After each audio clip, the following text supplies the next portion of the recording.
Pemirsa, ex-Menteri Dikbudristek Nadiem Makarim sebut gandeng Kejaksaan Agung dalam pengadaan laptop berbasis Chromebook pada tahun 2019-2022. Pihaknya melibatkan Jaksa Agung Muda Bidang Tata Usaha Negara atau Jamdatun Kejaksaan Agung.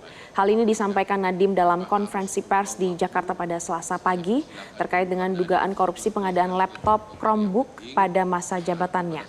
Proses pun diawasi oleh Badan Pengawas Keuangan dan Pembangunan atau BPKP dalam proses audit. Juga oleh KPPU atau Komisi Pengawas Persaingan Usaha agar tidak ada monopoli.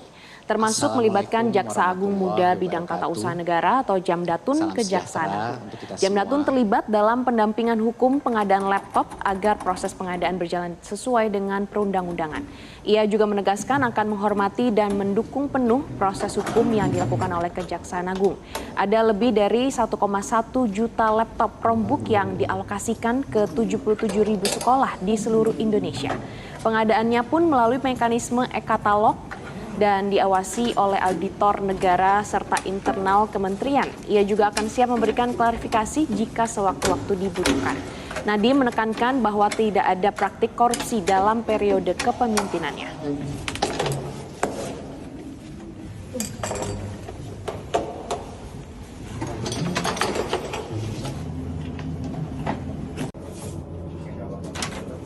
Kami dari awal proses mengundang Jamdatun, mengundang kejaksaan untuk mengawal dan mendampingi proses ini agar proses ini terjadi secara aman dan semua peraturan telah terpenuhi. Di luar itu pun kami Kemendikbudristek melakukan konsultasi kepada KPPU untuk memastikan bahwa tidak ada unsur monopoli di dalam proses pengadaan ini. Jadi sudah berbagai macam jalur yang ditempuh untuk memastikan bahwa pengadaan sebesar ini yang memang selalu kami mengetahui dari awal pasti ada resikonya dikawal dengan berbagai instansi. Jadi itu adalah hal yang ingin saya utarakan. Inilah salah satu alasan kenapa saya juga terkejut waktu mengetahui berita ini dan itu yang sekarang saya melihat semua dari ke belakang dan saya ingin masyarakat mengerti bahwa seluruh proses azas transparansi dan meminimalisir konflik kepentingan sudah dilaksanakan. Satgas PKH menunjukkan bahwa komitmen negara, komitmen pemerintah terhadap penegakan kedaulatan hukum telah dilakukan dalam rangka bagaimana menertibkan kawasan Taman Nasional Tesonilo. Sebagaimana kita ketahui bahwa komitmen dari Satgas PKH ini telah dibuktikan dan dinyatakan terkait dengan adanya upaya bagaimana mengembalikan hak-hak negara di kawasan itu sendiri. Kita tahu bahwa ada 81.739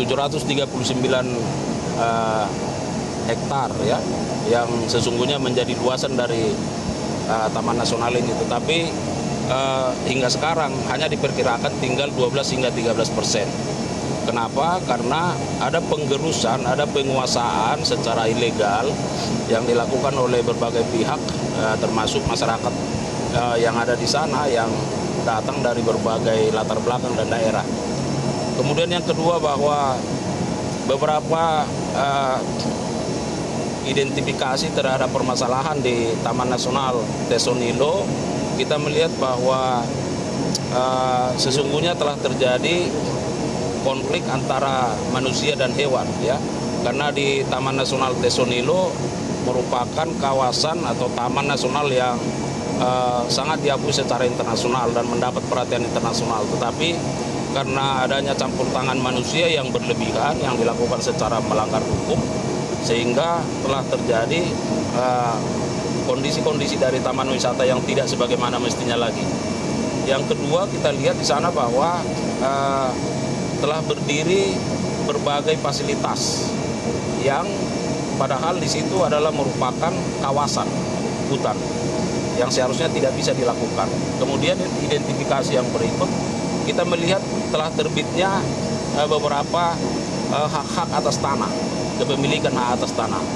Padahal itu juga berada di kawasan hutan, ya, di taman wisata, termasuk identitas kependudukan. Nah, beberapa hal inilah tadi pimpinan dari Satgas PKH bersama dengan pemerintah daerah untuk mencari formulasi upaya bagaimana merelokasi masyarakat yang masih berdiam di sana untuk secara mandiri bisa meninggalkan tempat dimaksud. Dan tentu kita harapkan ada upaya-upaya konkret dari pemerintah daerah Kabupaten Pelalawan ya bersama dengan tim Satgas di pusat dalam rangka bagaimana mencari solusi terbaik. Yang paling penting yang harus kita ketahui bahwa ini merupakan warisan kehidupan. Taman Nasional Tesonilo merupakan bagian dari warisan kehidupan yang seharusnya harus kita jaga bersama. Karena terus terang bahwa jika sumber kehidupan itu dirusak, ya, sumber O2 itu dirusak, maka sesungguhnya sama dengan membunuh kehidupan itu sendiri.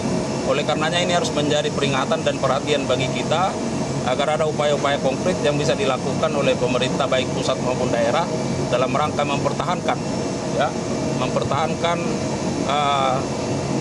sumber daya hayati yang ada di kawasan atau di Taman Nasional Tesonilo ini. Oke, Pak Harli, yang tadi pagi ini sempat viral adalah terkait dengan Nadiem Makarim yang melakukan konferensi pers, Pak. Banyak bantahannya terkait dengan bagaimana dia tidak melakukan korupsi, bahwa yang dilakukan ini tidak terkait dengan 3T, melainkan non-3T. Ini dari Kejaksaan Agung sejauh ini seperti apa, dan pastinya pertanyaan utama adalah kapan Nadiem akan dipanggil? Baik, terkait dengan perkara pengadaan Chromebook, dapat kami sampaikan yang pertama bahwa sekarang penyidik sedang fokus dalam rangka bagaimana mengumpulkan bukti-bukti sebanyak mungkin dalam rangka membuat terang dari tindak pidana ini, ya.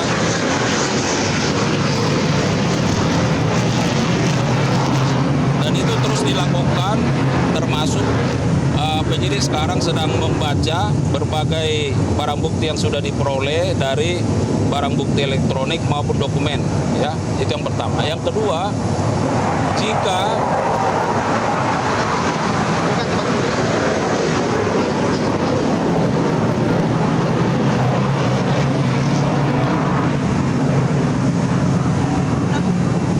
Ambil tripod ya? Baterai. Oh iya betul. Baterainya habis. Kayak iklannya.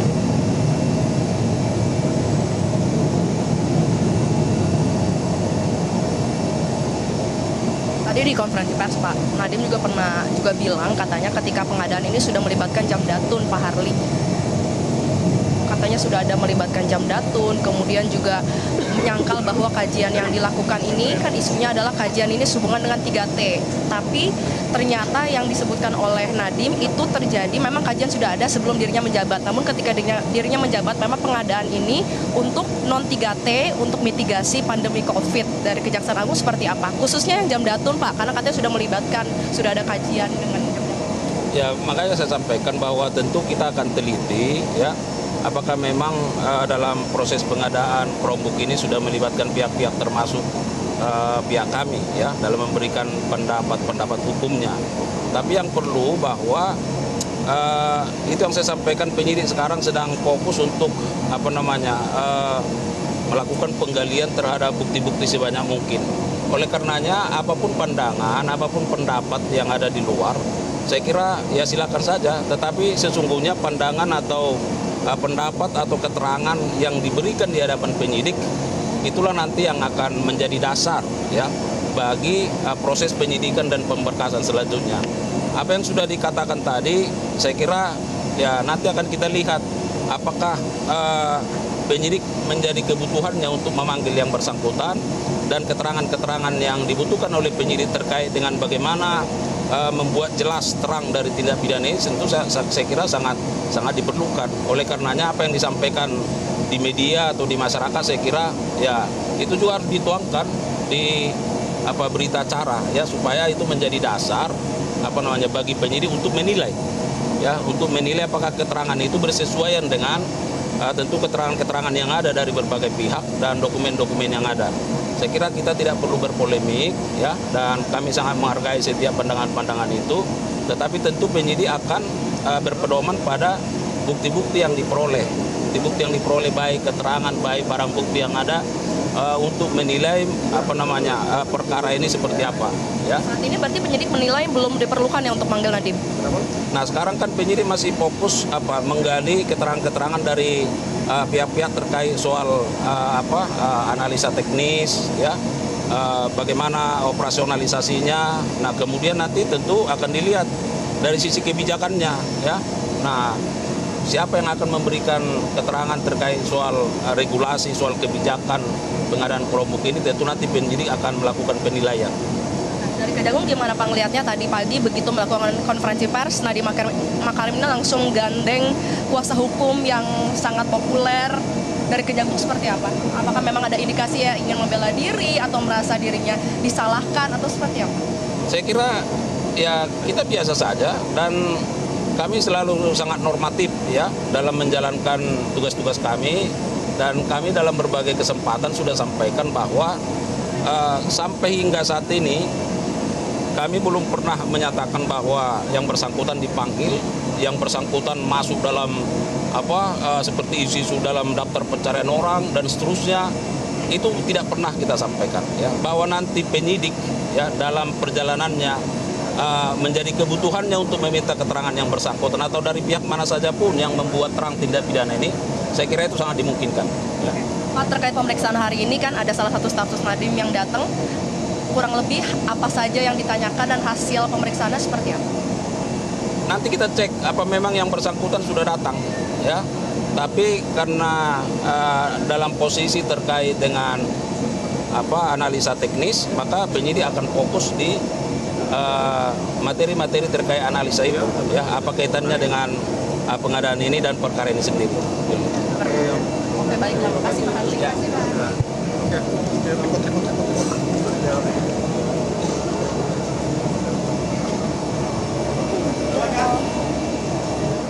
Pemirsa, yang Anda saksikan barusan adalah terkait pernyataan dari Kepala Pusat Penerangan Hukum Kejagung, Harli Siregar, yang menyatakan beberapa poin pandangan dari Kejagung. Yang pertama terkait dengan konferensi pers yang diadakan pada pagi hari ini, yang mana ex-Menteri Pendidikan Kebudayaan Riset dan Teknologi Nadiem Makarim yang menyatakan terkait dengan dugaan korupsi pengadaan laptop Chromebook di Kemendikbudristek, yang mana saat ini dari Kejagung fokus untuk mengumpulkan bukti dan juga membaca dan juga fokus melihat berbagai barang bukti yang diperoleh. Terkait dengan sudah melibatkan Jamdatun, ia kembali menegaskan akan meneliti apakah dalam proses pengadaan sudah melibatkan pihak terkait untuk pengadaan, dan saat ini penyidik tetap fokus untuk menggali bukti sebanyak mungkin.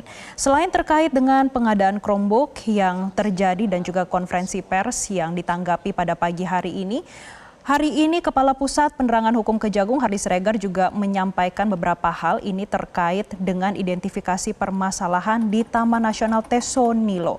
Yang mana pemirsa, untuk terkait dengan Tesonilo, pemerintah akan merevitalisasi di kawasan hutan Taman Nasional Tesonilo. Ini tepatnya di Kabupaten Palalawan di Provinsi Riau, yang mana dari 81.000 hektar kawasan hutan Tesonilo, saat ini hanya tersisa 12.000 hektar. Dan saat ini kembali ditegaskan kalau hutan itu adalah milik negara tapi dikuasai oleh swasta. Jelajahi cara baru mendapatkan informasi. Download Metro TV Extend sekarang.